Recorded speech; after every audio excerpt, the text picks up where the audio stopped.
Simon and the fellows of the Fortress of Forgiveness, my confession is on behalf of my father, who, now in his 80s, accepts it's about time he stopped dining out on this story and held his hands up, admitting he oughtn't to have done what he actually did. Let me take you back to the early 80s when my mother was a well-respected artist and was commissioned to weave an enormous tapestry for P&O for a new ship that they were building. It was a fantastic, if not daunting job. However, she managed it, and the company were eager for her to come down to Southampton to ensure that she was happy with where they were hanging the tapestry. She was also invited, along with my father, to celebrate the launching of this amazing new ship. It was to be a very prestigious occasion, and Lady Di was going to be there to name the ship. We lived in Aberdeen at the time, so we had to stay with friends the night before the launch. Now, as proper Scottish hospitality dictates, my dad took some special malt whisky down for our hosts to say thank you.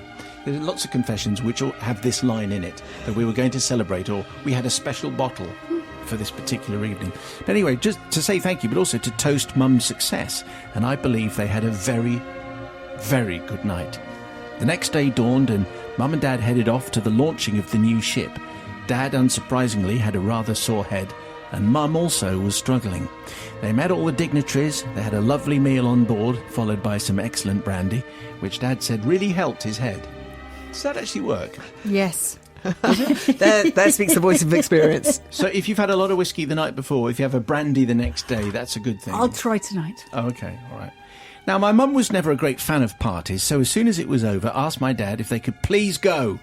They waited until the royal entourage had gone down the gangplank and then started leaving themselves. However, in my mum's haste to leave, they caught the attention of one of the stewards, who kindly, but wrongly, led them down the gangplank and directed them along the red carpet and onto the awaiting train. Brilliant. The royal train. Which their second-class tickets probably didn't deserve.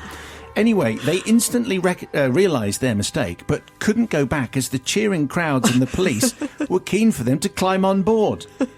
So they did, and this train seemed a great deal nicer than the rather grubby, shabby one that they'd arrived on earlier. Mum and Dad sat down and waited for security to come and throw them off. But it never happened. Within minutes, the train started moving and the police cars followed it down the platform, holding the crowds back. My parents were beginning to sweat rather by now, as you can imagine they would, but felt that they ought to wave back at the friendly cheering crowds. Hi! They must be some minor European royals, thought the crowd. Then a butler appeared and said, "Good afternoon, sir." Actually, I could do a Parker voice. "Good afternoon, madam and sir. Might I bring you something for the journey?" A little dumbfounded, my dad said, "Yes, would you be able to provide some headache pills?" "Of course, milady. I imagine it's been a very busy day. Can I bring you anything else?" "Well, we did have some rather exceptional brandy earlier. Could we have some of that?" My dad said. "Certainly, sir," said the butler. I don't know if that's an acceptable butler voice, but it's certainly my butler voice. While he was away, my mother berated my father's cheek, but within minutes, the butler had returned with 2 crystal glasses of brandy and Dad's headache tablets. As the train made its way through the English countryside, they both prayed that they were heading, hopefully, somewhere roughly close to London, as thus far they had no idea where they were actually heading on this royal train. Several brandies later, they realised with some relief that they were actually pulling into London. Once they were sure that the royal party had got off the train, they sheepishly exited and were helped past the waving crowds by the police, who let them through the barrier to vanish into the rush hour traffic. They too probably thought they were minor European royals. I don't ask forgiveness from the royal family. I don't imagine they were any the wiser, really, to be honest, and they probably got loads of brandy anyway. I don't even ask forgiveness from the police, who really should have been paying slightly more attention, because they did allow complete strangers onto a royal train. However, I do want to ask forgiveness for my father for misuse of taxpayers' money. He figures the brandy was probably really, really expensive, and the free ultra first class travel must have been really, really expensive too. And the pills, of course, just added on. Maybe many hundreds of pounds were forked out by the taxpayer for Lucy's mum and dad. They didn't choose it, but they did end up going on the royal train, drinking brandy and taking pills. Pain-relieving pills. You understand? Yeah. Joe, what are you thinking there? Well, anybody who drinks whiskey is okay by me. So Dad obviously is up there in the good book straight away. I think, sometimes opportunities come along, they arise. Not often do you get to be on the royal train, to be part of the royal party.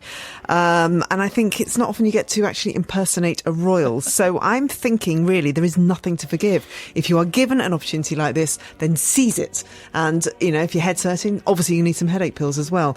And if there's brandy going, why not? So totally forgiven. It's going to be a high-class hangover that they had the next day. Anyway, impersonating junior members of the royalty, what do you say, Sister Bobby? Fortress of Forgiveness, I think, is fully open, Lucy, to your dad, because I think this is lovely. There's no kind of real intent or malice, and it was a big mistake, and they could do nothing really than just get along with it. That actually caused the least grief. Had they said, we shouldn't be on here, they'd have had to stop the train, then there was no intent or worry for anybody else or security staff. True. You did the best thing. In fact, I'm surprised you didn't ask for sandwiches as well. I mean, you could have been fed and watered, and it took you to London as well. So let's face it, you're in your 80s, you've probably gone through 2 wars, I'm assuming a lot there, of course, that you deserve a trip on the royal train in your 80s. Well done. Forgive us.